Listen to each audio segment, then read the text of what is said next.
यदि कोई हमारे साथ दुर्व्यवहार भी कर रहा है या हमारे मन के अनुकूल नहीं भी चल रहा है, तो विचार अगर ये है कि ये सब मेरा है, तो फिर मन विचार करेगा। अगर विचार ये है कि ये सब गुरु का और भगवान का है, तो फिर मन ऐसा विचार नहीं करता। इसमें दो परिस्थितियां होती हैं। एक, अब व्यवस्था चलाने के लिए, जैसे कल मैंने कहा था, किसी एक को घर में कड़क भी होना पड़ता है, अनुशासन। तो इसी प्रकार शिष्यों में भी एक कोई शिष्य ऐसा होता है जिसे अनुशासन भी रखना होता है, अन्यथा व्यवस्थाएं भंग होगी। तो कई बार गुरु को भी या व्यवस्था चलाने वाले को भी किसी स्थिति में कड़क होना होता है। तो बाहर से कई बार रुष्ट व्यवहार दिखाएगा, कड़क दिखाएगा, कठोरता दिखाएगा, क्योंकि अगर वो कठोर न बने तो व्यवस्था नहीं चलेगी। व्यवस्था चलाने के लिए, जैसे झंडा है ना, तो झंडे को लहराने के लिए डंडे का कड़क होना जरूरी है। अगर डंडा कड़क नहीं है तो झंडा नहीं लहरा सकता। डंडा है तो झंडा है, डंडा नहीं तो झंडा है। इसी प्रकार किसी संस्था की, किसी घर की, किसी गुरु के परिकरों की कीर्ति का झंडा लहराने के लिए एक डंडा भी होना चाहिए। डंडा नहीं तो झंडा नहीं होता। अब डंडा नहीं पता, तो सबके यहाँ कोई ना कोई डंडा होता है। एक डंडा जरूर होता है जो अनुशासन दिखाता है। वो बाहर से दिखने में कठोर दिखते हैं, लेकिन उसके अंदर बिल्कुल विश्वास है। तो बाहर से व्यवस्था चलाने के लिए अगर आप कठोर भाग रहे तो कोई बुरी बात नहीं, क्योंकि व्यवस्था चलाने के लिए आपको डिसिप्लिन। अगर स्कूल में टीचर कठोर न बने तो सारे बच्चे से चढ़ जाए। तो स्कूल में टीचर कठोर बनता है, इसका मतलब ये नहीं कि वो बच्चों का दुश्मन। अगर वो कठोर नहीं बनेगा तो अनुशासन नहीं चलेगा, डिसिप्लिन नहीं चलेगा। माँ भी कई बार बच्चे से कठोर बनती है, लेकिन इसका मतलब माँ का हृदय कठोर है ऐसा नहीं, अनुशासन चलाने के लिए कठोर बनती है। तो घर में व्यवस्था चलाने के लिए कठोर करना है, उसमें कोई दिक्कत नहीं है, लेकिन मन में आपके द्वेष नहीं, मन से स्नेह, मन से भाव। ऊपर से कठोरता तो दिखानी पड़ेगी, अगर नहीं दिखाएंगे तो व्यवस्था। अब हमारे आश्रम में मेरा नाम सबसे ज्यादा खराब है कठोरता के लिए। क्यों? क्योंकि अगर मैं कठोर नहीं बनूंगा तो व्यवस्थाएं भंग हो जाएंगी। व्यवस्थाएं मेरे अधीन की भगवान ने मुझे उसका केयर टेकर बनाया है। अगर मैं सही रूप से उसको अनुशासित नहीं रखूंगा और सब अपनी मनमर्जी चलाएंगे तो व्यवस्था सुचारू रूप से नहीं चलेगी। इसलिए हमारे आश्रम में इतनी कठोरता है कि हमारी अनुमति योजना को एक सुई भी और सवाल नहीं कर सकता। उसके पीछे कारण ये नहीं है कि हमें अपने अधिकार दिखाने, कारण ये है कि भगवान के लिए आई हुई सब वस्तुओं का सदुपयोग होना चाहिए, किसी चीज का दुरुपयोग नहीं। हर वस्तु का सदुपयोग होना परम आवश्यक है। जो ठाकुर जी की सेवा में आई है, जैसे आपका हिंदुस्तान है, तो यहाँ की हर वस्तु आपकी है और उसका सदुपयोग हो।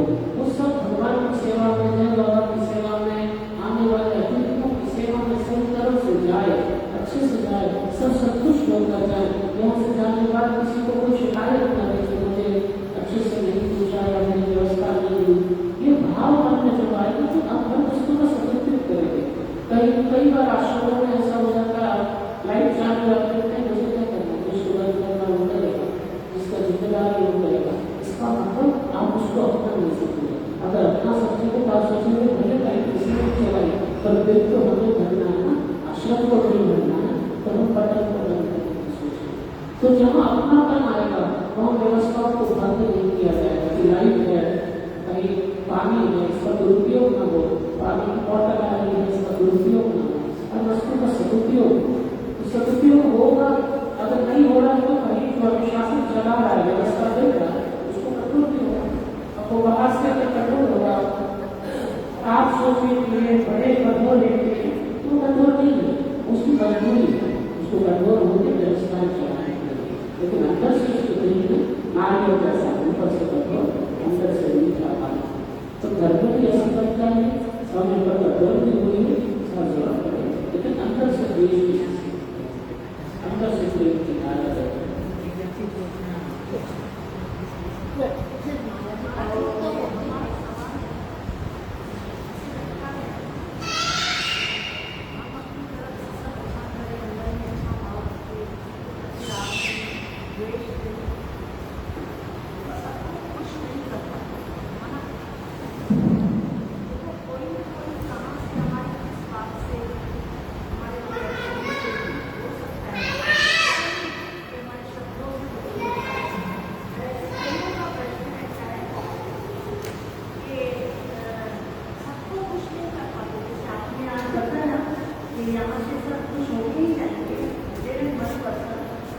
ये भी कोई आदमी की बात करना जहाँ पे हम अपना काम करेंगे तो अपनेपन में एक ईगो नहीं होना चाहिए।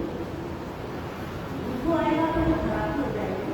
बाकी अपनेपन में जो आपने बोला ना, अगर आप कुछ देख रहे हैं तो आप वहाँ से क्लियर करेंगे, ऑफ करेंगे, ऑन करेंगे, तो अच्छी बात है। क्योंकि बहुत सुनने को मिलता है हमको, जहाँ पे हम सब रहते हैं तो कई बातें रहती है सबको कुछ नहीं कर पाते, पर हम अपनी तरफ से हर बात का कोशिश करते हैं। संसार का ये स्वभाव है, आप संसार को कभी खुश नहीं कर सकते।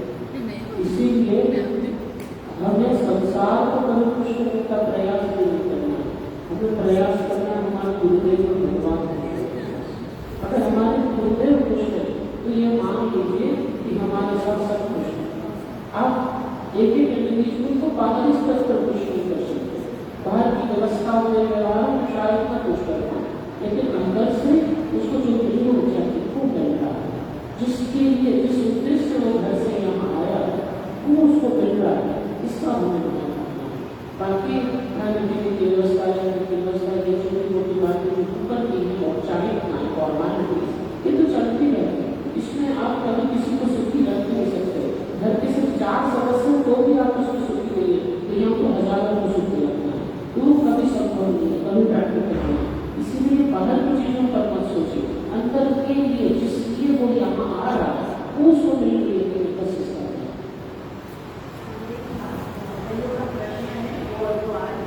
हमारे यहाँ पर भी ऐसा होता है। हमारे आश्रम में हमारी बाहर की व्यवस्थाओं को लेकर कई लोगों से शिकायत करते हैं, मुझे ये नहीं मिला, वो नहीं मिला।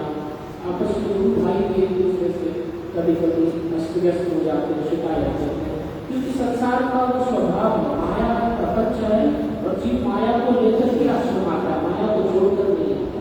तो इसीलिए वो जीव के स्वभाव में होने से जीव ऐसा करता है। किंतु हम ये विचार करते हैं कि वो हमारे खाने की व्यवस्था, रहने की व्यवस्था से अगर नाराज हो जा रहा है तो कर नहीं सकता।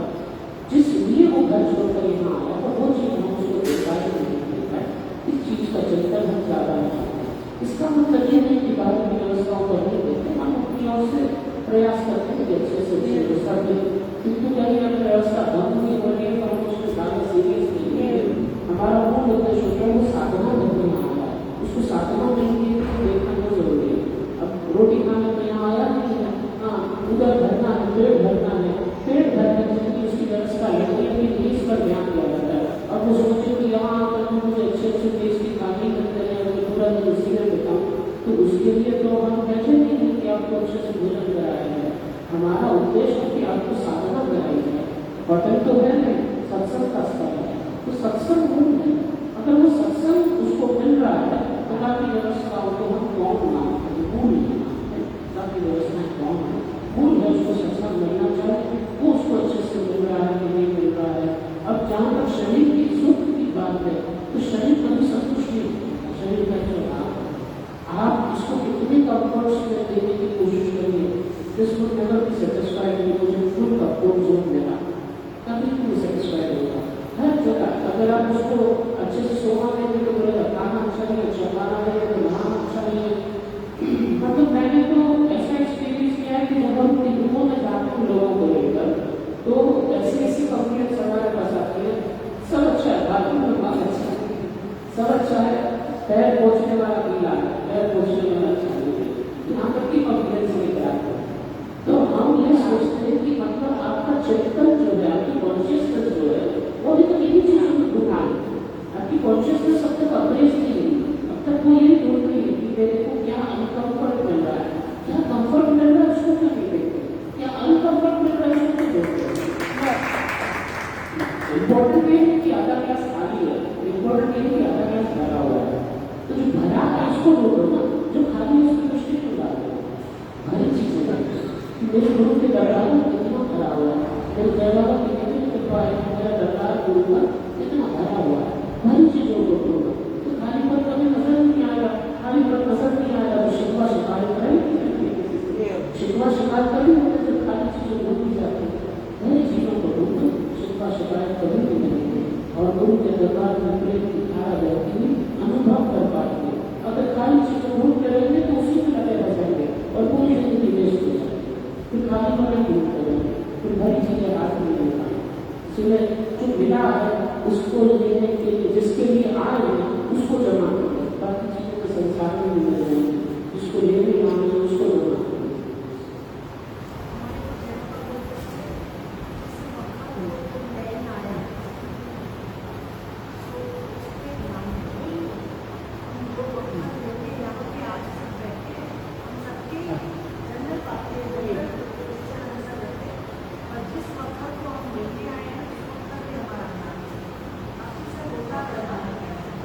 मगर ये समय था जिस वक्त को लेने आए वक्त ले लो, वो utilization of time it's very important, time is very precious, समय बहुत अनमोल है, इसको हाथ से नहीं आने देना। जो मिले हैं कि हीरे जैसी सांस व्यर्थ में चली जाए, इसलिए यहाँ आए हो तो तू ऐसा मैं वैसा ये ऐसा वो वैसा यही करने में समय बिताओ, तो घर में भी यही कर रहे थे, यहाँ आकर भी ये कर रहे थे, फिर यहाँ आने का लाभ क्या होगा? यहाँ आए हो तो अपनी मेरी सब छोड़ दो, जो गुरु दे रहे हैं बस उसको लो, और यहाँ आए हो तो साइड में किसी पे नजर न डालना, सिर्फ गुरु जी पर देखना और चलना, तो ही चल पाओगे। इधर उधर नजर डालोगे तो चल नहीं पाओगे। इस मार्ग पर चलना तो केवल गुरु जी पर आप चलता।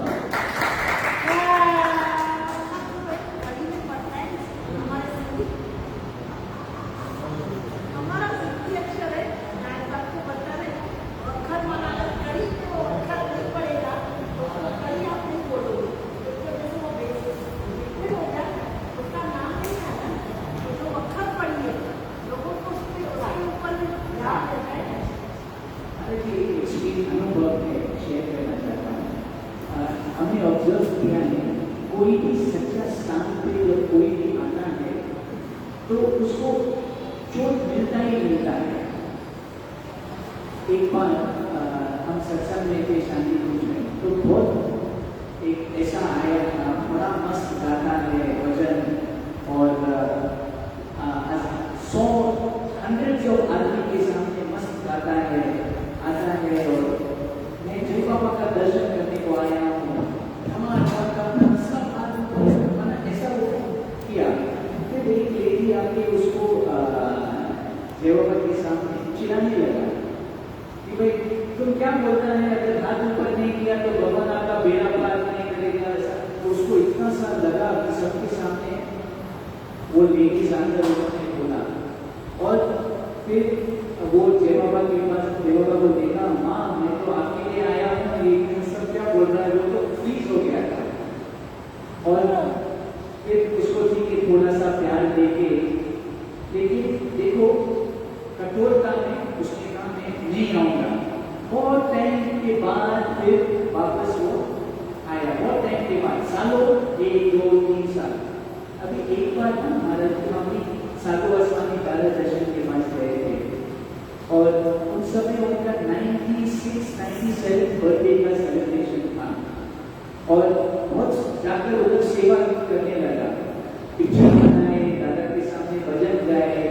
और जब हम करते हैं थोड़ा सेवा तो लोग भी कैसे करते हैं, हाँ वाह वाह ये तो सेवा कर रहा है, बाबा ये सेवा कर रहा है। तो मेरा भी ऐसा हो गया कि भाई वाह मैं सेवादारी हूँ, दादा का प्यारा हूँ, किधर भी जा सकता हूँ, कुछ भी कर सकता हूँ आश्रम में। तो उनके आश्रम में जब दादा सत्संग खत्म हुआ, टीवी स्त्री ये सब हजारों आदमी थे, और दादा ऐसे बीच में बैठे, तो मैं ऐसे गया कि मुझे अंदर जाना था दादा का दर्शन, दादा मुझे देखे, मुझे एक्नॉलेज करे, मुझे कुछ नजर